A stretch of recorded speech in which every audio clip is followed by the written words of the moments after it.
So, hey everybody, and welcome to another episode of In Conversation With. So if you're joining us on the Friday night on the Azurish Live Twitch.tv channel, then thanks so much for tuning in. Please do take part in the chat below, and don't forget to give the channel a follow. It's massively appreciated, and obviously you'll get notified when we go live next time. Equally, if you're watching on the YouTube channel on Catch Up, don't forget to give us a good like, and would really appreciate if you could subscribe to the channel.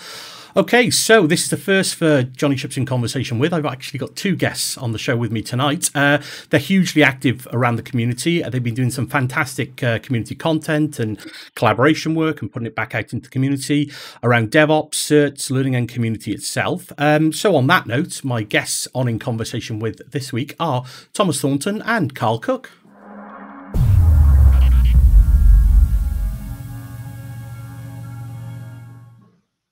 So, hiya guys, how you both doing? You all right? Hi John, how's it going? Yeah, going not too bad. How's yourself? Yeah, really good. I mean, I managed to get through that one now with only 2 takes. I like to make a note to how many takes it takes me to do these introductions. But no, first time, obviously, 2 guests on the show. It's all a learning curve, and it's brilliant to have you guys on. Obviously, I know we've been chatting a bit over the last few months on Twitter and the socials, and yeah, like I say, it's really great to have Awesome. have you both on. Okay, let's kick this off. I mean, for those that don't know you, do you want to both take it in turns and give yourself a quick introduction of who you are, what you do, and what you're up to? Yeah, sure. It's your turn. I'll go first. Yeah, my name's Thomas Thornton. I've got an Azure blog site, thomasthornton.cloud, so make sure to give that a visit. So yeah, I suppose today I'm a technical specialist for a company called Kubernetes. That role includes between lead and also architect role. I spend all my working day in all things Azure. So from Azure DevOps to anything Azure resource related, to be honest. In the last year, I've worked on migration projects, took customers through Azure DevOps workshops and got them into their sort of DevOps journey, all things Azure DevOps, and then brought them into infrastructure as code, pipelines as code, and currently I'm leading a team in all things Kubernetes. So yeah, it's been a busy year, but a very fun year. And yeah, I suppose I've worked in Azure now, coming up to 6 years. So I've been there from the old portal now until to where it is today. Cool. And I'm sure we're going to dip into some of that now as we start talking. And Karl, over to you. Hi, I'm Karl Cooke. You can find me on Karl_IT_nerd on Twitter, or at irishtechie.com is my blog site. So hit both of those up if you want to hear me drone on about certs and Azure and the occasional Microsoft 365 post. I'm an implementation specialist at Action Point Technology Group. So most of my day is focused in and around the Azure and M365 spaces. So it's about onboarding and doing projects for new and existing customers. So every day is different when you're working for an MSP, so pretty cool. And I love the Azure space as well. So it's fun to go to work every day. It's pretty cool. No, absolutely. I think that's, obviously how we all got in conversation was obviously a shared passion for Azure and everything that we got going on in the community at the moment. There's lots to learn. There's lots to tinker and play with, I suppose, in our day job. So I suppose, should we kick off and just talk around a little bit around community to start off and really what it means to you guys? I've got my own opinions and what I do with the community and put in and get out of it. I mean, do you want to give us a little bit of a summary from your point of view of what being in the community actually means? I don't know if you want to start with you again, Thomas. Yeah, sure. Being in the community, it's definitely, I suppose I've been in the community now. I'd say about the last, I think, 3.5, 4 years. I started with my blog posts and then continued from there. And now I run some events and take part in multiple events, our community events throughout the year. I suppose what it means to me, it's awesome. It just keeps growing and growing, and the Azure space and everything else. I suppose what it really means to me, I think it's awesome how everyone pretty much communicates together, whether it be from the past year, all the online events. There's so many online events now, so many even moving from blogs into video series. I know quite a few people now have a weekly catch up or a weekly podcast, things like that. So it's constantly increasing. The content, I suppose, is getting even better year by year, and there's more and more community events. So yeah, I'm looking forward just to just to seeing all that continue. Yeah, I'm a long time lurker in the community and started to really contribute in this last 6-7 months. So started my own blog at the end of last year, and started as co-organizer at the Limerick.net Azure user group, which is about 4 hours from me, which just shows you what COVID has done for us, because I live absolutely nowhere near Limerick, but I'm still organizing the virtual events and able to contribute to the community in that way. I believe from a community perspective, the reason I get so involved in it is I believe it's important to help the next person on the same journey that you're on, to be able to lay the groundwork almost to make their lives a bit easier. You know, I believe that it doesn't matter, without getting on my soapbox, I believe that we all have something to be able to offer, whether it be the professional community like we do, or your local area, your local communities, whatever area you're involved in, you know. And one of my goals for this year in terms of community work was to be able to give back more, and to start doing things like this that make me wildly uncomfortable. To be on YouTube or Twitch, or to be being recorded, and hopefully to step up towards giving a user group talk or something like that by the end of the year. I mean, that's really interesting, actually, because that's how we put this episode together, really, wasn't it, Karl? I think it was just a little bit of a conversation back and forth. Obviously, Thomas, if you want, has got the experience in the community, on the community side of things, and I know Karl. Twitter message. Yeah, no, it does, and that's, you know, I think we're talking about the power of community, and this is probably it manifesting itself, isn't it? I think, you know, at what stage. Yeah, you know, what stage would a guy from Wales be chatting with two Irish guys, you know, in this Celtic forum of tech? Other than subtitles up along the bottom. we will work on that. I'm not sure if they've retrained the algorithm in YouTube yet, but I think Thomas basically dared me on Twitter to do this. Yeah, so that's pretty much how. And now we all are here. Yep. Yeah. But yeah, I think it's a valid point, Karl. I noticed something that you said there, that you were a lurker for a number of years, as was I. I think it's probably fair to say there's probably 99% of, you know, techies like ourselves across the industry that absolutely consume content. They will go on Twitter, they will go on LinkedIn, whatever the platform is, you know, and they will read all these blog posts, and they will, you know, read the notices and tweets that go out. But you know, I would argue probably a lot don't actually partake in replying and getting involved. And, you know, I think for me, that's what this is about, is that you get involved and you talk to people about it. And all of a sudden, you're really learning things that you probably wouldn't be learning any other way. I mean, do you see it in the same way? Yeah, very, very true. And then I think a lot of people, it's nearly imposter syndrome. I know for myself, when I started blogging, doing my first 1 or 2 blogs, I was like, after I read it and then posted it, I was nearly unsure. And then I suppose you just gain confidence from that.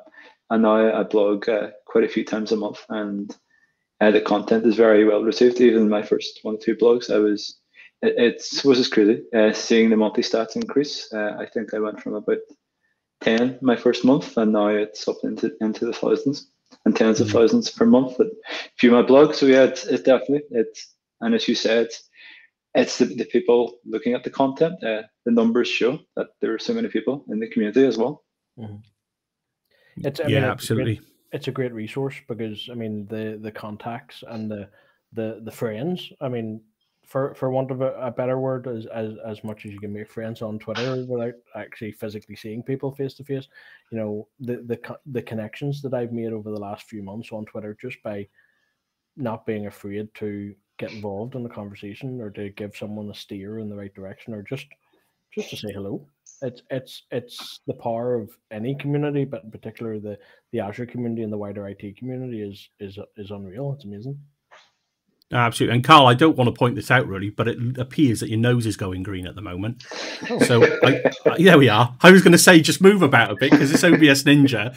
You know, I don't know, it was a mention of Ireland there, just thrown in, just put the national colour across. It's just wanted to turn me green because I'm from here, you know. That's right.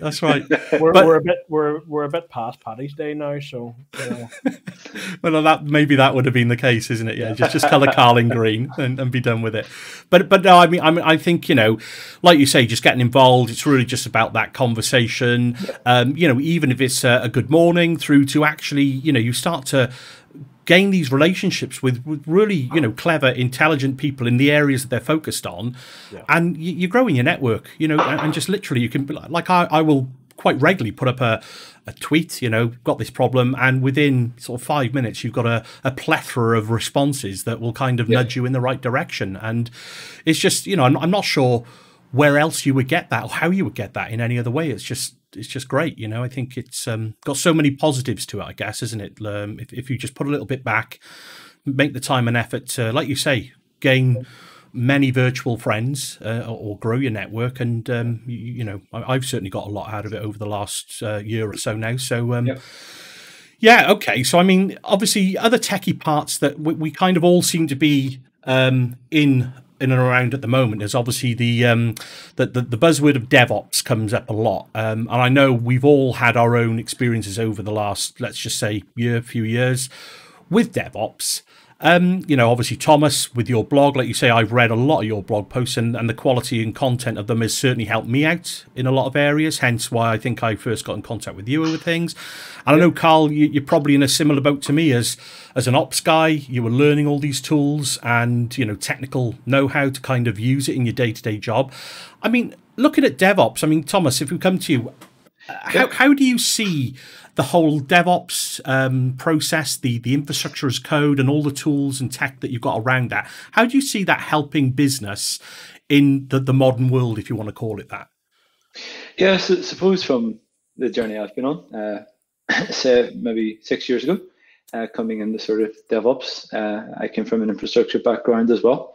I was essentially some scripts just to help me with my day-to-day job. Now to where sort of DevOps is, and where that journey has came.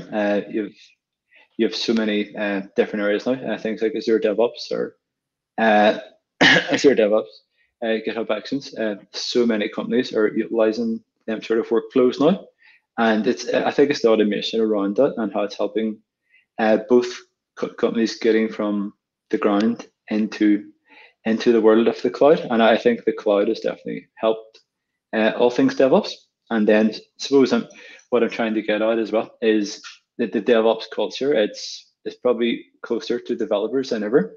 I know when 6 years ago to now, I was 6 years ago I was solely infrastructure. Now I'm moving more. I feel I'm moving closer to sort of not a developer role, but you're working side by side developers every day, rather than it was ops and then devs done a bit of work and then ops done some. But now it's constantly, even in Kubernetes pipelines, GitOps. So things like you have Helm and Flux, and constantly a developer could say deploy. You can nearly deploy 10 images an hour onto any environment, and that's continuous. It's taking developers hours now for deployments or test deployments, or sometimes even nearly minutes compared to weeks and months previously. And I think it's awesome, to be honest. And suppose the sort of tooling around that, there's more and more becoming open source as well. Whereas a few years ago, open source, there really wasn't as much as there is now. And it's just continuously, I suppose the community is all sort of clubbing together, finding the areas within DevOps that isn't working, or it's probably not as beneficial as it should be. And people are working together to make a workflow off that. So I believe that's all helping various businesses, and even small businesses, startups, because there's so much open source now. It keeps a lot of cost down, and that brings us back into the cloud. Immutable infrastructure is unbelievable and pretty awesome. You can spin environments up, spin them down, scale them out, scale them up. There's so much, and the cloud has really helped utilize all that. So I think the DevOps journey will definitely just continue, and probably I would say go hundreds of miles per hour faster over the next few years. And it's just the cloud, I feel, has helped that so much. Yeah. Yeah, I think. I mean, I'll push over to you in a sec, Karl. But I think just picking up on what you were saying then, Thomas. I think there's, certainly in my own learning journey, if you like, from looking at the philosophy and the culture around DevOps and what that actually means, through to learning some of the techie tool sets. There's a lot to take in. I think it's probably fair to say, to get to the chase. Definitely is. And I know you mentioned that you've been looking and using these kind of toolkits, tool sets for a few years now. But I mean, if we cross over to Karl, I mean, obviously I know that you've been studying for some of the AZ400 certification at the moment, and obviously having spoken to you off camera, so to speak, I know you're in a very, very similar work position to myself, so I'm guessing you probably had similar experiences to me with picking all this up, this stuff up, and kind of navigating your way around this. How has that been for you, Karl, in terms of how have you managed it, and any hints or tips, I suppose? Well, it's been I think I said it in my blog article there. I passed the AZ400 at the middle of the month, so 12th of March, I think, and the learning curve is pretty steep from an IT ops perspective. There's a lot of tooling and a lot of culture and a lot of ways of working that are just dev heavy, which is great because it's the treat everything as a software problem. And I think coming from the IT ops background, it's fantastic to be able to get involved in that and to be able to apply that to your without over exaggerating. It is transformative almost. In the way that IT ops people work, because gone, or they should be gone anyway, gone are the days of the see over my shoulder my kids' drawings on my wall that I haven't painted over yet. So that's why I keep moving my head, sort of keep it. and there's us thinking it was the arty pose, the arty shot that you were looking at. No, honestly, it's just the fact that my 4-year-old decided to draw on the wall and I haven't painted it yet. So and now that I've said that, I can sort of relax. Yeah. But no, I think gone are the days of the snowflake servers, the snowflake deployments, that every deployment being different and having to be cared for and nurtured. Yeah. And gone are the days where Thomas would deploy something and then I would deploy something and you would deploy something, John, and they would all be different, even if they were the same product. And they would all be different. And DevOps and Infrastructure Code allows us to add a consistency and a standardization to our work so that we can lift that code and tweak it slightly and redeploy it to another customer. It allows us to accelerate how we're doing things, as well as add that level of consistency, which then just builds the value of what we're doing. Yeah, absolutely. So I mean, I guess in terms of traditional ops people now, I had a chat with April Edwards on the last video about this, this approach to, if you are still in that, traditional mindset and you've not started looking at these kind of toolings, like you say, I think the struggle for me personally was around for quite a while, actually. I always saw, Thomas, you just mentioned it then, that these tool sets that we're now going to be using in the ops world are very much dev focused, and they've been around for developers for years and years and years. And they really are. And it's kind of, it's getting that kind of thought process straight in your head that, hang on a second, I can now actually go and deploy my infrastructure. But then you kind of, like you say, you end up working side by side and those roles kind of blur slightly. Yeah. And that's not unusual. I'm right to say that isn't unusual. That is kind of what DevOps is all about, as I understand really it. True. Yeah, and also from infrastructure as code, you're also building pipelines as code now as well, from a sort of ops perspective, to run your infrastructure, and then even testing your infrastructure and whatever else is included in your deployments as well. And it's pretty much side by side. It's so close now between developers, and I suppose a lot of the time, because infrastructure code is there, you're spending more and more time making developers' lives, I was going to say easier. It's assisting them and their deployments, speeding their deployments up. How could this pipeline be faster, or things like that? And then it's bringing even pipelines as code, as I mentioned. They're so beneficial now, and everything is under source control. So if the three of us were in modifying one pipeline, we can see each other's changes. And I think even the use of source control, I'd say several years ago, from an ops perspective, sometimes it was nearly frowned upon. in various areas. And then some scripts they probably never made source control, so everything now is source control and ran from source control, even from an ops perspective. Yeah, I think the amount of times I've gone and deployed or created a little PowerShell script or a Bash script or something like that, and then it's just sitting in my documents folder on my laptop, and you know, I'll remember, oh yeah, I did that last time, and then you drag it out, you know, a year or so later from when you used it last, and go, oh, I'm going to do that now, and I suppose that's the point, isn't it? We're trying to collate all of that now and give ops people a place to store those kind of things and try and shift the mindset into that way of working.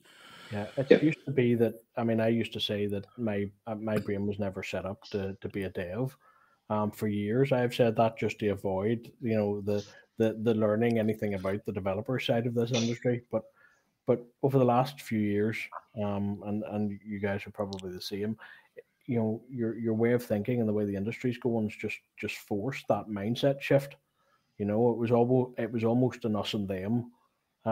You know, the developers are saying the ops guys are the worst, and vice versa, you know. But and now we're in a place where we're actually really working together and working towards the same goals. We're not competing for resources and competing for time anymore. It's very true. My mindset is actually completely shifted now. Whereas I think if I was a few years younger, I probably could be a dev if I put my mind to it.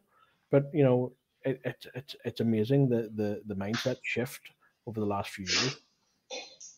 I think it's that. It's exactly that, isn't it? For me, it's been learning those new tool sets. You know, I say new because they're new to me, but learning those tool sets, and you know, one thing leads to another. So I suppose, you know, when you're looking at infrastructure as code, and you pick your language of choice, whether it be, you know, ARM templates based in Azure or CloudFormation for AWS, or something like Terraform, which is a bit more of an agnostic infrastructure as code sort of tooling. The thing is, as soon as you start doing that and you scratch the surface of, you know, deploying a resource group, a couple of VMs and some VNets or something like that into your Azure subscription, you know, quickly then turns to things like containers. And, you know, before you know it, you start to, you know, I know that, you know, GitHub Codespaces now has been released fairly recently in terms to, you know, enable that kind of dev or that dev environment to kind of be spun up in a container, which, you know, takes no time at all. And all your plugins, your binaries, your packages are there, ready and waiting for you to kind of use them. Yeah, are you guys kind of looking into those areas, or are you using those sorts of things more and more in your day-to-day sort of working life? You know, and then how does it then evolve into things like Kubernetes and taking that stage further with microservices?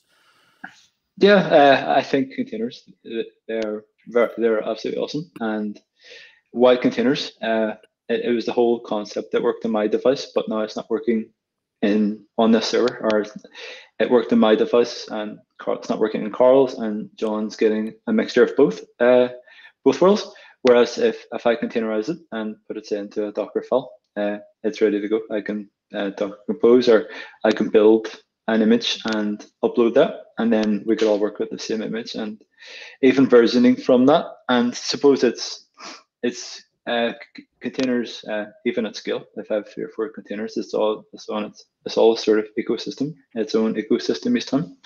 And yeah, so that brings it from containers, depending on the scale and the size of the environment you're working on.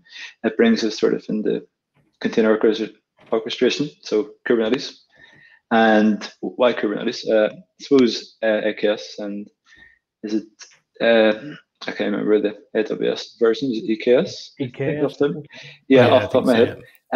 Why things like that? It lifts and shifts a lot of the workload for you. You deploy the container, and the sort of scaling of that, and depending what you've set up within your configuration, a lot of the scaling is done for you, and the scaler, the scheduler, things like that. And then even bringing in more applications into your sort of Kubernetes space, you have the likes of Flux and Helm operator.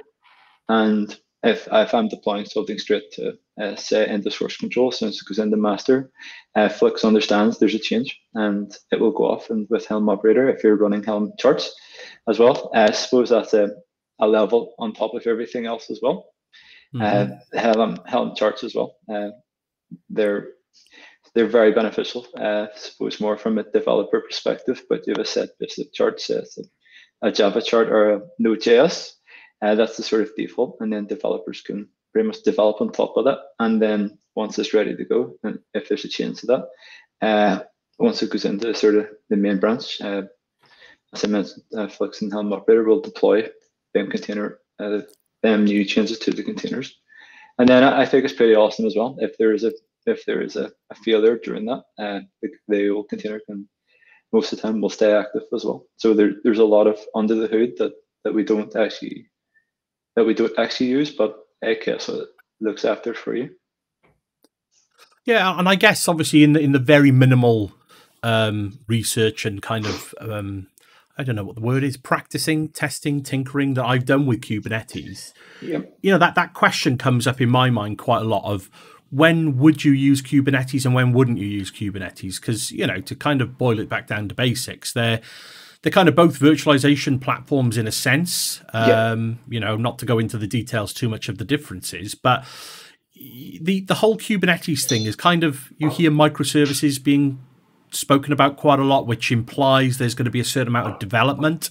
However, we know that we can download and get, even from Docker Hub, we can get kind of full-fledged applications running in a container or maybe multiple containers and spin those up. In your experience, I guess, sticking with you for a minute, Thomas, are you seeing businesses transform existing legacy applications into more of a microservices type thing, or are you seeing them consume what they got in the cloud and kind of worry about it when they completely re-architect the application? You know, what's your take?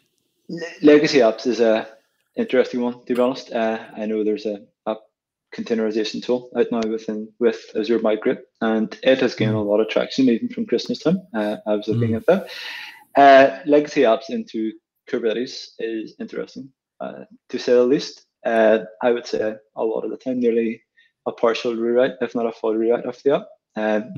There's so many dependencies, especially if it's on an old virtual machine. Say something even as old as if it's Windows Server 2003, something like that. And if you're going to try and containerize that, it would be an interesting approach, to be honest.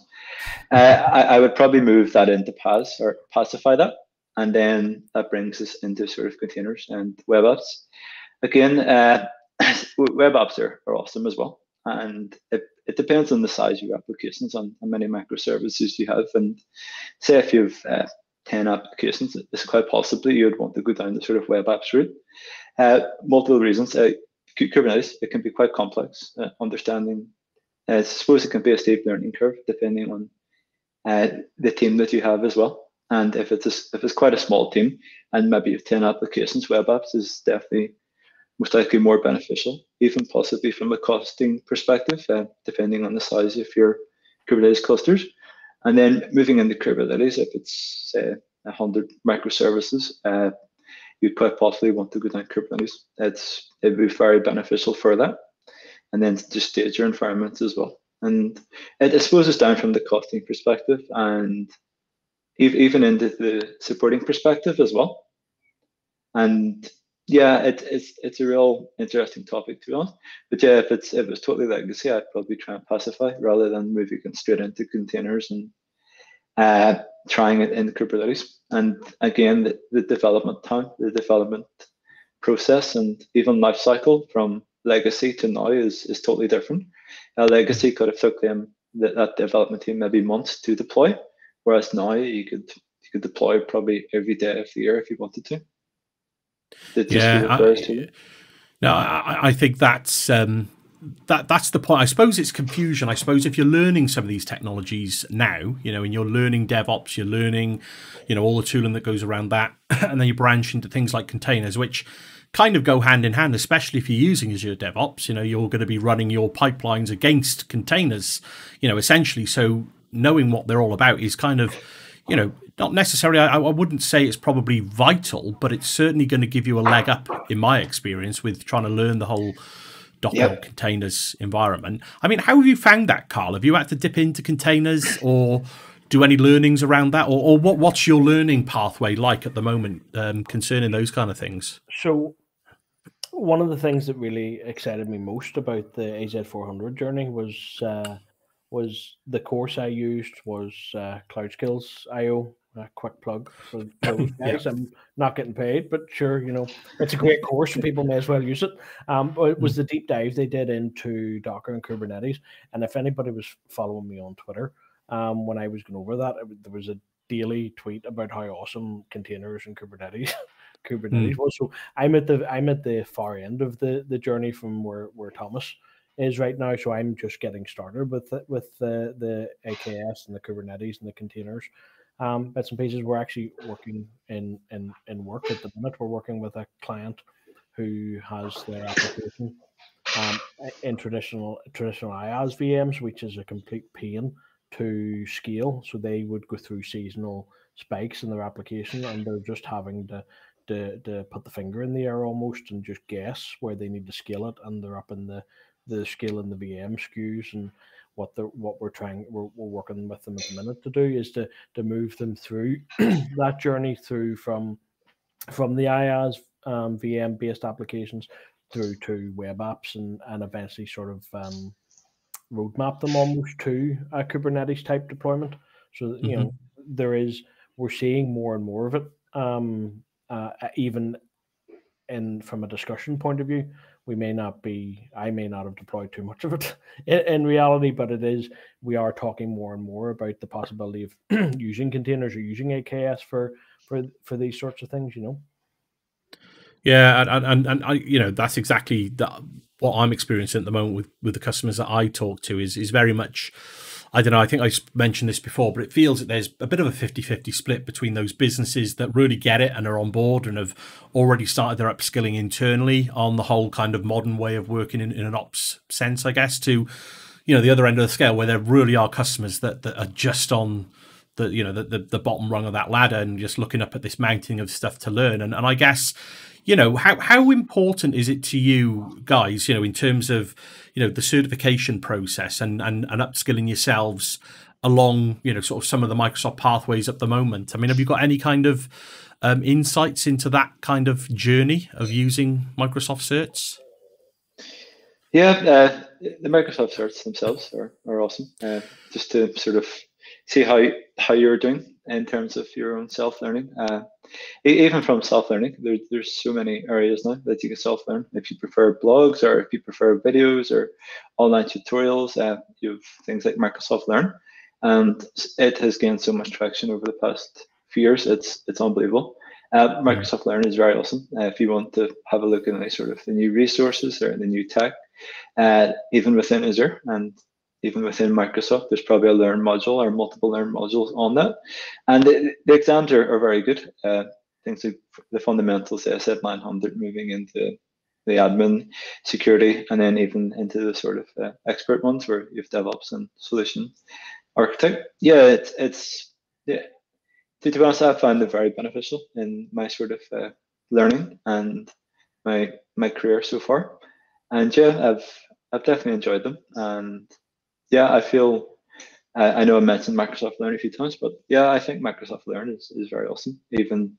Not even for certifications, but if you want to look at say a new resource or new tooling or something similar to that. And even within the likes of Azure DevOps, there's various tutorials and things to get to build a pipeline or Terraform as code, or even from an application perspective, deploying apps and testing and things like that. So yeah, there's so much out there. Yeah, absolutely. I think, I 100% echo exactly what you just said then, Thomas, from my own experience. I mean, Karl, I assume you have used or are using some of these resources. Yeah.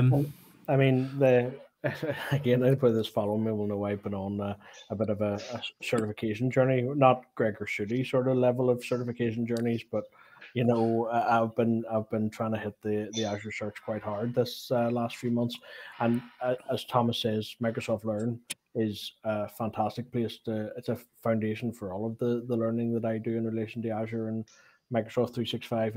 It's the place I start. I'll always add, if you're reading my blog, you'll hear me or read that I harp on about having multiple resources when you're doing these things, when you're studying for these exams. And Microsoft Learn is always the foundation. It's always the first one that I go to to get through all the learning paths for the cert or for the technology I'm wanting to learn, and then move on to like a video or a YouTube playlist or a video course or whatever it be. But that Microsoft Learn product is, Microsoft have really put an awful lot of work into it in the last year or so, and it's showing dividends now, because it's becoming the primary source of learning for the technology spheres that we're all in, and it's the first one that I always go to. No, it is fantastic to see, like you say, the amount of effort and sort of backing that they put into MS Learn. They've completely redeveloped the whole platform from what I can see. So, I mean, obviously we know, congratulations, by the way, on getting the AZ400. That was a couple of weeks ago you did that, Karl, I think, wasn't it? What's next? What have you got on that to-do list, Karl? Well, I was saying to you before we started recording, my what's next or looking forward blog post has been rewritten a few times in terms of what's next for the certification. The AZ400 wasn't initially on my journey, but I'm glad it now is, and is now passed. Next up for me is the Solution Architect, Azure Solution Architect track. So that's the AZ303 and 304. I think once I get those 2 exams, I will perhaps look at maybe some of the Kubernetes stuff. So, start going deep in the Kubernetes side of things with the CKA or the CKS, which is the CKS is the security one for Kubernetes. But just to try and round out that cloud and cloud native learning with something non-Azure for a few minutes. It'd be interesting to see, actually. You mentioned the Kubernetes exam there. I mean, that's not an official Microsoft exam, is it? That's the Kubernetes exam. And I think even this week or today, the WVD exam has gone into beta. So it'd be interesting to see now. Microsoft seem to be breaking down the exams into more finer and finer roles kind of exams, don't they? I don't know if you've seen that. I mean, Thomas, what's next on the list for you? Have you got any cunning plans to start looking at any other certifications or anything that you're kind of taking your fancy at the moment? Yeah, I suppose certifications. And Microsoft related. Not at the moment, to be honest. I have some recertifications still to do. I've done my Azure admin, just the recertification a couple of weeks ago. Then I have, I suppose, architect and I think security. I'm not sure if one of them there was no recertification yet. Maybe possibly both are out now. So I still need to do them. And then DevOps, if there's one for that as well. I suppose, as Karl mentioned, the Kubernetes certifications have definitely took my interest. I was looking at even at Terraform certification, the associate, but I just didn't get around to it, to be honest. So I think my next will probably be Kubernetes certification in terms of that. And then I think my last time I done an exam was last year, start of last year. Or sorry, probably Microsoft Ignite. So I suppose I nearly took a year off from exams. I spent a lot of time, I suppose, learning further and further, deeper and deeper in the areas that I was interested in, and also the areas I was working in at the time. So I spent a lot of my time in Azure DevOps and pipelines as code, and so taking the pipeline as code and continually growing from that. So it's just a simple pipeline into something quite complex and templating pipelines and things like that. So sort of deeper diving into various resources within Azure is what I've spent the last year or so doing. Yeah, it's pretty cool, isn't it? I think, when you start scratching the surface on that DevOps front, in terms of, you hear about infrastructure as code and pipelines as code, and, there's that terminology of everything as code has been banded around, on a few occasions at the moment. And it sounds like one of those cliched things, but I think when you start digging in and actually starting to do things, on a small kind of sample basis, just to kind of get the concept straight in your head, it's, my mind gets blown every time I look at it and try something, because conceptually what it means for business is just this huge amount of power, I guess, in actually being able to spin up and spin down and do whatever they feel they need to do for a particular application. Yeah, it's unbelievable to us what you can do, and with very little code as well in a lot of cases. Well, yeah, I mean, just taking up on that point about containers, only this evening I was playing about with containers, and NVIDIA container, and it happens to be that they're NVIDIA container registry is offline for whatever reason at the moment. So I did a quick search, found somebody else had a copy of that container in their Docker Hub. I was like, right, okay, I'll have a copy of that. Thank you very much. And it's just, Awesome. Rather than having to go and install and set up this particular application, on a particular operating system, you can just, with a few lines of text in a pipeline or in a script or whatever it may be, and bosh, you've got a full-blown image there that you can now play with. It's just mind-blowing. It's just so powerful. Yep. No, And absolutely. And then I suppose there's more and more companies now. It's nearly open by default, open source by default, and they're releasing so much code, and Docker files and everything else is all there, and it's in source control.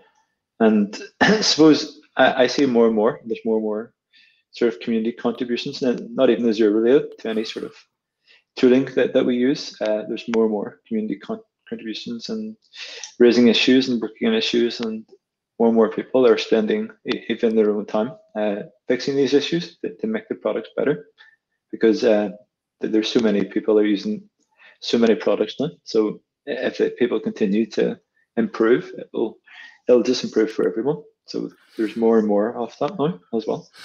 Where are you seeing that the primary kind of sources of contributions, Thomas? Is that GitHub? Are there other areas that you can kind of recommend for people to look in and get involved with? Yeah, so suppose, GitHub, I would say 99% is all GitHub, to be honest. And then suppose that brings the debate, Azure pipelines, the GitHub Actions. That's an interesting one. And even GitHub is becoming more and more sort of the primary source of deployments.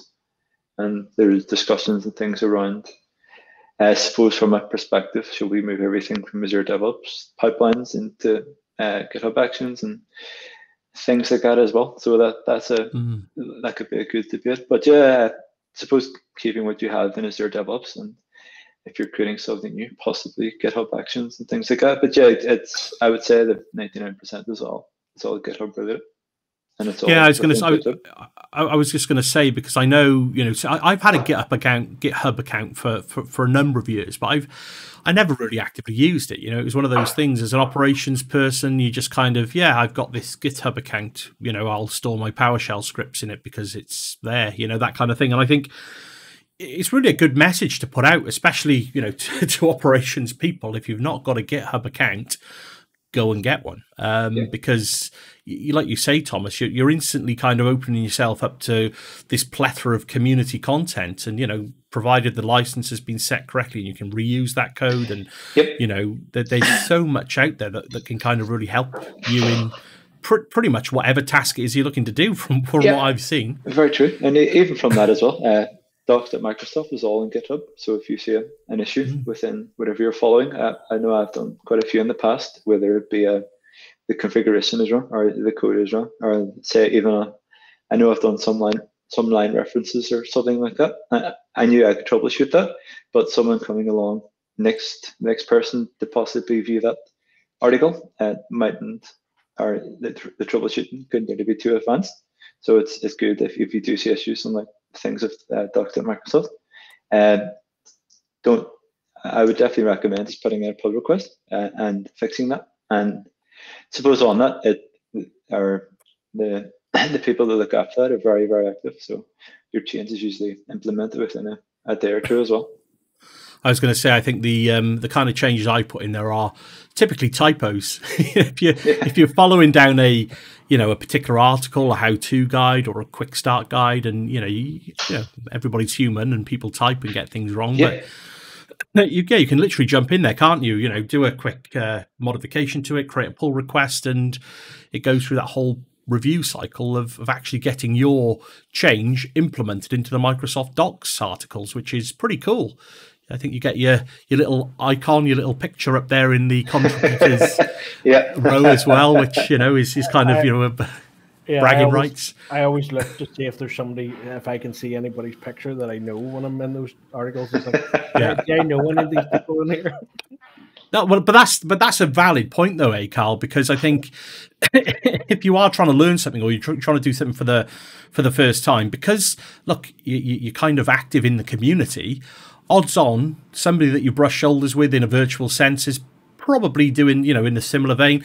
Like you say, that's not a bad tip. Have a look along those contributors. I mean, a lot of them are obviously engineering, Microsoft product team and people like that. But there are, you'll see my face flag up there, and don't think it's anything massive. It'll probably just be I picked up a typo there. But, that's not what I say for bragging rights. But but yes, it's a cool way of working, though, at the end of the day, right? Cool. Yeah, I mean, it all comes back from the open source contracts. All comes back to what we were saying earlier about community. It's all community driven development and improvements, and just driving the industry forward as a community. And that's really what excites me about all of this, is it the ability to help other people just by contributing to something or by helping somebody else. I suppose that's what maybe certainly some people I've spoken with that kind of aren't on board with this whole way of working. When you say things like, contribute to the community or contribute to open source projects, I guess to a lot of people, that's just kind of straight over people's heads. I don't know what that means even. So, back to that point, get a GitHub account, start using it, start putting stuff up there and start. I think even GitHub have got their own kind of learning pathway as well, haven't they? I think I've seen. They have a labs.github or something. It's similar to that Azure DevOps Labs site. They have a GitHub Labs site that you can get on your learning with, and specifically around GitHub Actions and the like. There's an awful lot of content in there that you can just get your teeth into. Just help you set the scene, I guess, and to start doing your first pull request. What does that mean? So do your first pull request and try out in a lab environment, and you'll kind of hopefully get it. Yeah. So I mean, my blog is on. It hopefully soon will be Hugo, but the point still stands. It's right now it's GitHub Pages, and it's all Markdown based, so it's all contributing to my own GitHub repos and pull requests and it just gets you used to using, even if it's just your own blog and something you contribute to once a month or once every few months. It gets you used to using GitHub and gets you used to using VS Code, awesome editor, but gets you used to using the tooling, even if you're not using it on a day-to-day basis. Spin yourself up a blog site or something. Just write your thoughts down, write your experiences down, and then just get used to using that sort of tooling every day. I mean, that's a great tip, really, isn't it? Yeah, really great tip. And I suppose on that as well, VS Code has so many extensions. It's awesome, and I'm laughing as well. I've lost count of the number of extensions. Even from where we would have been, say 5 or 6 years ago, from ops to now, everyone, I'm sure, spends a lot of their day in VS Code. Yeah, I actually laugh when I think about it. As we've spoke about, we're moving more and more into not developers, but following a lot of sort of, I suppose, developer philosophy and the things like VS Code. It's definitely awesome. It's just about the syntax highlighting for me. I mean, if I'm opening something in Notepad or something, I'm like, where's my syntax highlighting? Where's my? It's like, hang on a wee second, I need to open that in VS Code. Yeah. I was going to say then, a lot laughing about, I mean, the last Welsh Azure user group we had Mertiator on there giving us a demo through sort of how you can use VS Code with Azure. And I was just watching with amazement, because all of these things I'd learned how to write and format neatly and then deploy in code, Mert was just clicking around with an extension. It's like, bosh, there we go. We just configured a Docker file and we just deployed that to an Azure. I was thinking, I've just written all this stuff now. Are you telling me I no longer need to write the But it's like anything, I suppose. You start with that base level understanding and you work up to using. So yeah, you're right. Some of these extensions are just phenomenal, in terms of literally, I think Mert's demo kind of deployed a web app and the support and infrastructure in 15 minutes from start to finish. And it was it just shows the power of, like you say, it's a good call out, Thomas, the extensions that you can get within VS Code. I think a lot of them come in kind of packs. So if you're looking at specific areas of Azure, you can download like a pack of, might contain 4 or 5 different extensions. Yeah. But yeah, definitely pretty cool things, aren't they?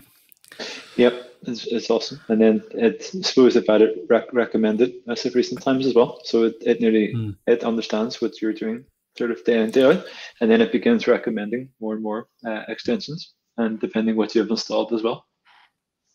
No, absolutely, absolutely. It keeps popping up at the bottom of the screen, doesn't it? Saying, you know, you haven't got this setup right or that setup, or you could do with this plugin, and you just click on, yeah, okay, fair enough, help me out, and away it goes. Yeah, and then it shouts at you if you've poorly formatted code, or you're shortening and you're using shorthand instead of writing the commands out or the lines out correctly. It shouts at you as well for that. So it helps you write your code and your scripts so that someone else can come along and read them quite easily, you know. And there's my nose turning green again as we're. I was going to say then, yeah, you got to wave your hand in front of your face. Good old technology. But I know, I mean, at the end of the day, guys, we've spoken about obviously your journeys, what you're up to at the moment with community. We've got given some brilliant hints and tips there towards sort of DevOps and how to get involved, how to start off with Git, VS Code. I mean, just to kind of bring this session to an end now, one thing I'd like to ask all the guests that I get on this show is really to think about that next step. What is the next big bet in technology for you guys, you know, in terms of what are we doing all of this for? Where are we going? What is this about? Thomas, what do you think? Have you got any ideas what the next big bets are in the tech landscape? I suppose as a whole, we have pipelines as code, we have infrastructure as code, and we're closer than ever between dev and ops. I think combining all that together to take us to the next phase. I suppose working further tooling, further principles. I know even suppose teams nowadays compared to previous, they're broader. The knowledge is broader rather than deeper, and sort of are building more cross-functional on that as well. And yeah, I really see, as I've mentioned, we have everything now. So suppose utilizing that further and containerizing. I could see more and more projects will be containers by default, and any new projects a lot of the time will most likely be containerization. If it's not Kubernetes, it's somewhere that is pretty much containers and images. And so suppose the tooling, there's so much tooling out there, and combining that further to, I would say in the next few years there'll probably be more even faster deployments and faster deployment life cycles than there is now, and now is very fast. So it'll be good to see. Yeah, and then I think possibly things like AI will play a big part in this, and machine learning and various algorithms towards that as well. So it'll be it'll be good to do this sort of talk in 5 years' time again to see where we are. Yeah, I mean, I always like to ask this question because it's kind of one of those things that we seem to be on this never-ending, you know, merry-go-round of learning. And at some point, you know, the difference between sort of getting your heads in the book, you know, and learning this stuff to actually applying it in real life, you know, is one thing.